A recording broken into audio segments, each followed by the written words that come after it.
ఇంతలోనే ఏమైంది? రక్తపు మరకలు ఎలా మాయమయ్యాయి? మాయా మళ్ళీ ఏం జరిపించబోతుంది?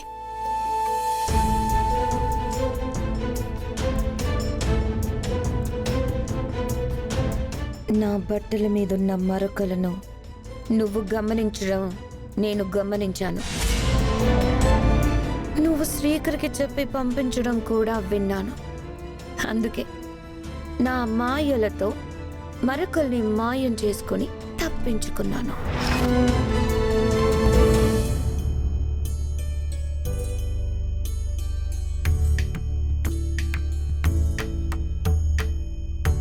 అమ్మెంతో ఆనందపడిపోతుంది చూడండి.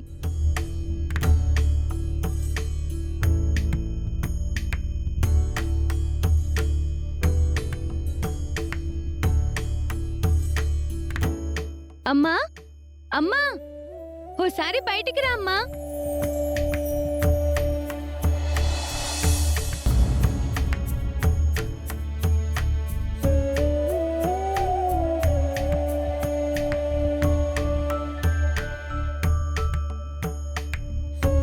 ఓహో, మీ దోస్తుల్ని తీసుకుని వచ్చావా?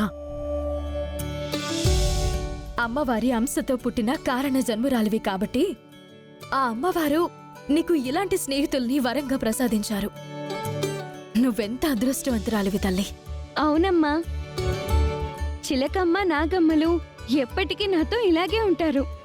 మమ్మల్ని ఎవరూ వేరు చేయలేరు. దైవం కలిపిన స్నేహబంధం కదమిది. అందుకే ఎవ్వరూ విడదీయలేరులే. మీ ఇద్దరూ ఎప్పుడూ అక్షయ పాపని ఆపద నుంచి కాపాడుతున్నారు. మీరు కలకాలం సంతోషంగా ఉండాలి. నా దోస్తులను బయటే నిలబెట్టి మాట్లాడతావా?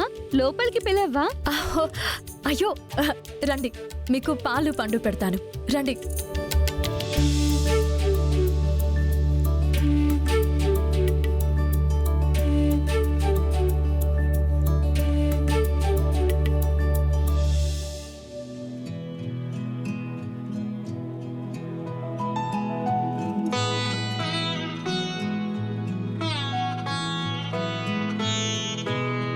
ఇక్కడే ఉండండి, నేను ఇప్పుడే వస్తాను.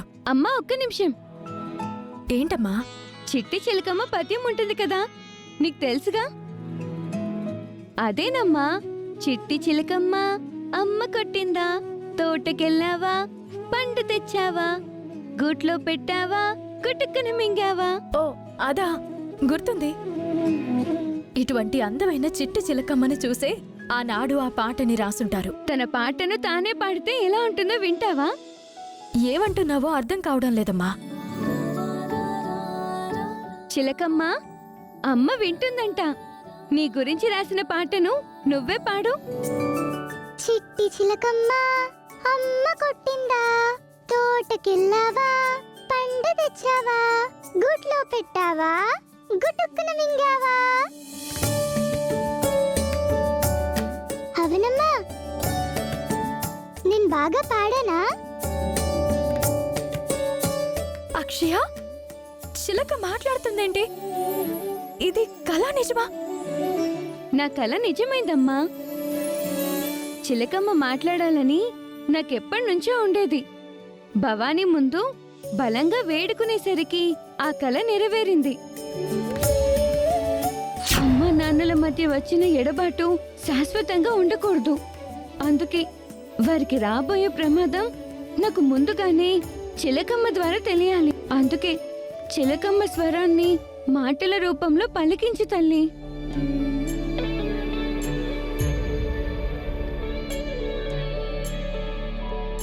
కృతజ్ఞురాలి తల్లి. అక్షయ,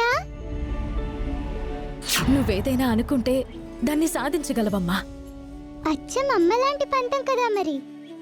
నీ పలుకులు భలే ముద్దు ముద్దుగా ఉన్నాయే. ఇప్పుడు నువ్వు నీ కూతురుతో కలిసి ఉంటున్నావు. సంతోషంగా ఉందా నీకు? అక్షయ అర్చన రూపంలో ఉన్నప్పుడు నువ్వు కూతురు గురించి పడిన బాధను చూసాం.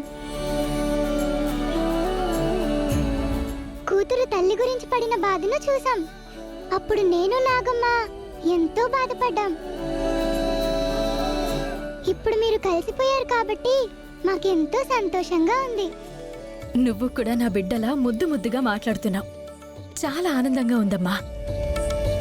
నీ బిడ్డనన్నావు కదా, అయితే ఇక నుంచి నేను కూడా నిన్ను అవనమ్మా అని పిలుచుకుంటాను. నీకు అభ్యంతరం లేదు కదా? నాకు అభ్యంతరం ఏముంటుందమ్మా? ఇప్పుడు నాకు 3 పిల్లలు అనిపిస్తుంది. అక్షయ్కి ఏ ప్రమాదం వచ్చినా నీకు వెంటనే తెలియజేస్తానమ్మా. నువ్వు కంగారు పడకు.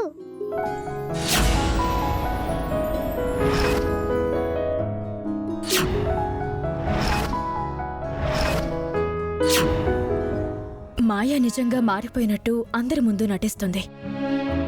దానివల్ల ఎప్పటికైనా మాకు ప్రమాదం తప్పదు. మీ ఇద్దరూ దాని మీద కన్నేసుంచండి. సరేనమ్మా. బాయ్ అమ్మా. బాయ్ అక్షయ. బాయ్.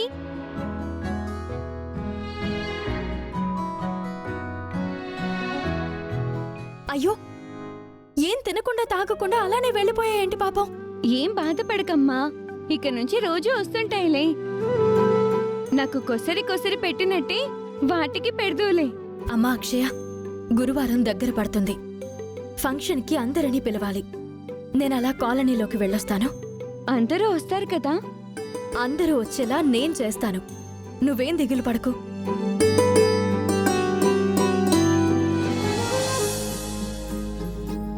లక్ష్మి గారు, ఏంటవని? గురువారం నా కూతురి ఓనీల ఫంక్షన్ ఉంది. మీరు తప్పకుండా రావాలి. వద్దవని, ఏమైందమ్మా? మేము రావటం కుదరదు. ఎందుకు? మా కారణాలు మాకున్నాయి. ఓ అరగంట వచ్చి వెళ్ళొచ్చు కదా. రాలేమని చెప్పాను కదా.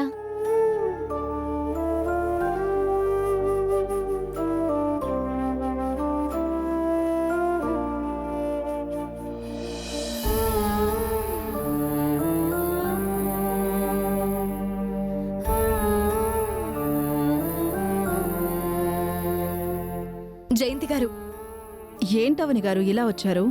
చిన్న విశేషం, అందుకని పిలుపు చేయడానికొచ్చాను.